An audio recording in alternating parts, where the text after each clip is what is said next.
الزمالك يتفوق على الاتحاد السكندري 1-0 في مباراة بعنوان اللي هيجي في ستتنا هنشوطه بجزمتنا. رجعت كده في تفاصيل المباراة نلاقي إن في كذا تفصيلة في المباراة قدر تخدم الزمالك بشكل كبير، زي حارس طبعا المهدي سليمان، زي ناصر منسي كان مميز النهاردة وكان كويس. قدام فريق كبير زي الاتحاد، فريق كويس مش فريق وحش، قدرنا نتغلب عليهم. بس والله كانوا عاملين مباراة حلوة وما يستحقوش الخسارة بصراحة. نيجي بقى عندنا احنا حتة، يعني ناصر منسي يعني شابوه عليك يا ناصر، شابوه عليك جوا ناصر. يعني بيعمل مباراة كويسة ناصر منسي حتى الآن، بيقدم كورة حلوة وبيقدم أداء متميز، ومستنيين منك أكتر يا ناصر في الفترة الجاية. بالنسبة عاد لأحمد فتوح، أحمد فتوح عالمي يا جدعان، والله عالمي، من فرصة يخلص لك البطولة، من فرصة يخلص لك البطولة بمعنى الكلمة. عاش أحمد فتوح، عالمي أحمد فتوح. فوقنا في المباراة طبعا، بس فوقنا بصعوبة لأجل أخطاء غريبة حصلت في المباراة. يعني تدخل محمد شحاتة من الطبيعي ومن المنطق إن هو هيطرد، لأنه مش هينفع يجلك يا محمد شحاتة، لأنه طرد لاعب الاتحاد، فلازم يطردك أنت كمان. تمام. والتدخل برضه سبب إن أنت في الطرد إن أنت بتطرد كورة في إيدك كتير. فوش الكورة في إيدك كتير محمد شحاتة، ودي تفصيلة اللي حصلت في محمد شحاتة في آخر كام مباراة، حتة ضياع الفرص الكتيرة اللي بنتكلم عليها من أول الموسم. ضيع فرص كتير يا جدعان. اخوان بنزيما لازم تشتغل على ده. بص انت بتعمل كل حاجه في الكوره يا اخوان، ما عدا ان انت سيء. دي الحته اللي ناقصاك، لازم تشتغل عليها يا جدعان. لازم الناس تقعد معاه وتفهمه يا جدعان. لازم يفهم، لازم يفهم يا اخوان بنزيما لازم يخلص الفرص دي كلها، لان المباريات دي حاسمه. نيجي يا عم شيكو خطا، شيكو ميسي بتاعه. يا جدعان الواد ما ينفعش الزمالك، والله ما ينفع اللي بيعمله يا جدعان. الواد ده اخره معانا تديله 10 دقايق ربع ساعة في آخر المباراة يمسك كورة يفضل يتحنكش شغل الحنكشة اللي بيعمله دلوقتي. ما ينفعش يا جدعان، المباريات الكبيرة ما ينفعش. يعني ما بيخلصش ده يا جدعان، ولا بيشوط ولا بيهاجم ولا بيدافع. أنا مش فاهم اللاعب ده بيعمل إيه. أنا مش فاهم اللاعب ده جه الزمالك إزاي يا جدعان، جه الزمالك إزاي، جه الزمالك إزاي يا جدعان. يا ريت بس نفهم ونقدم. حاجة زي دي المفروض يبص عليها كابتن محمد جمال وما يخلوش يشغل غير آخر 10 دقايق ربع ساعة في المباراة. لازم الموضوع ده يتفهم يا جدعان، لازم الموضوع ده يتفهم.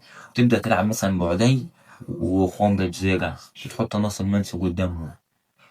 ولازم نركز بشكل كبير في المباريات اللي جاية كلها، لأن المباريات مهمة وما فيهاش دلع. ما فيهاش دلع، مش هتعرف تدلع زي المباريات اللي فاتت. مش هتعرف تدلع لأن الدلع خلاص انسى، دور راح منك. وانت بنسبة كبيرة لو قدرت تكسب الاهلي او قدرت تكسب بيراميدز ممكن الدوري يبقى راح لك بنسبة 90% 85%. وهي دي الحالة اللي المفروض انت تستغلها. ونستغل على يا جماعة الفرص اللي بتجينا، بالله استغل الفرص اللي بتجينا، لان في كذا فرصة بتجيلك قدرت ان انت تخلص المباراة. زي محمد شحاتة برضه، يعني انت خلاص طرد من اتحاد لاعب، والمباراة خلاص كانت هتبقى في جيبك لو كملش. فجي اللاعب عمل خطأ كارثي برضه اتعرض للطرد هو كمان. الحتت دي لازم نخلي بالنا منها يا جدعان، لازم نخلي بالنا من الحتت دي لأنها حتت مهمة وبتأثر في المباريات كتير. بتأثر والله يا جدعان. نيجي بقى للمهدي سليمان، شابوه عليك يا مهدي، عملت مباراة كبيرة كبيرة كبيرة وحارس كبير. واللي يجي في أول الموسم لو شفتوا الناس بتتكلم عن مهدي سليمان ازاي، وازاي ده يجي الزمالك، وازاي ده كبير ومش كبير. بس النهارده مهدي سليمان بيرد على كل الحياة ديت وبيقول لك احنا لسه في الملعب. انا لسه في الملعب وبصد ومش حارس ثالث كمان، ده الحارس الاول للزمالك. وهو ده اللي انا عايزه. مات سليمان بينزل صبحي ويبقى جاهز، صبحي بينزل مات سليمان يبقى جاهز برضه نفس الكلام. وعايزين نرجع، عايزين نرجع يا عوان، نرجع يا عوان. بقالك فترة ما شفتكش حتى على دكة الاحتياط. انت حارس كبير يعني المفروض، وعندك كابتن وعندك بتكون الشارع، فلازم انت ترجع، لازم انت ترجع لان كلمتك حلوة، كلمتك بتسمع هنا وهنا وهنا، فلازم انت ترجع برضه لان الفرقة محتاجاك. نيجي لفقر تقييم اللاعبين. بالنسبة لمهدي سليمان، مهدي سليمان 9 من 10 مهدي، كويس خالص كمان. مستمر على كده وعايزينك على طول كده. نيجي لمحمد إسماعيل، محمد إسماعيل 10 من 10، عامل مباراة عالمية النهاردة محمد إسماعيل، كويس خالص. رغم إن حسام عبد المجيد ما كانش فايق النهاردة، وهنرجع برضه لحسام. نيجي لحسام عبد المجيد، طبعا حسام عبد المجيد 6 من 10. كان يعني شوية حسام كان تايه شويتين تلاتة، بس كان كويس برضه النهاردة حسام، مش وحش. ركز ركز يا حسام عشان الفترة الجاية مهمة، وأنت ومحمد إسماعيل بالذات. يجي الباك اليمين محمد إبراهيم واللي خالص يا محمد 8/10 الثاني بالحتة الدفاعية شوية.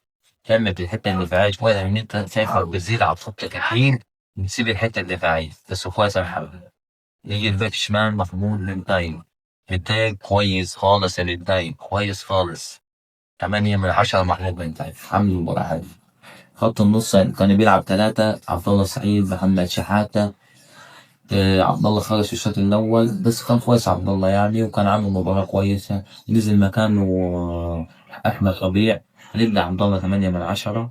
هنبدأ أحمد ربيع 6/10 اللي نزل فترة قليلة بس نزل ظبط نص الملعب يعني وعمل كم باص حلوين. كم قطعة حلوة يعني كويس. أحمد ربيع هو اللي يلعب بشكل أساسي في الفترة الجاية.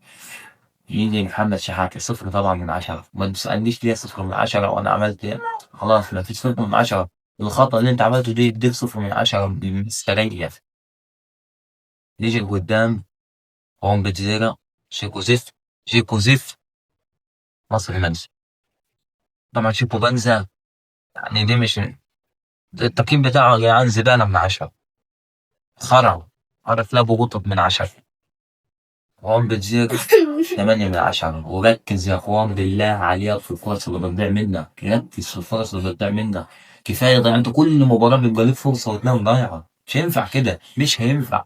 لازم تشتغل على الحتة دي. انت بتعمل كل حاجة في الكورة غير انت تسيي. نروح لناصر منسي. ناصر منسي طبعا 10/10 ناصر وجمالك كترت علينا ناصر. والله جمالك كترت علينا مش عارف ايه نقول ده يعني ناصر. بس ناصر أسطورة.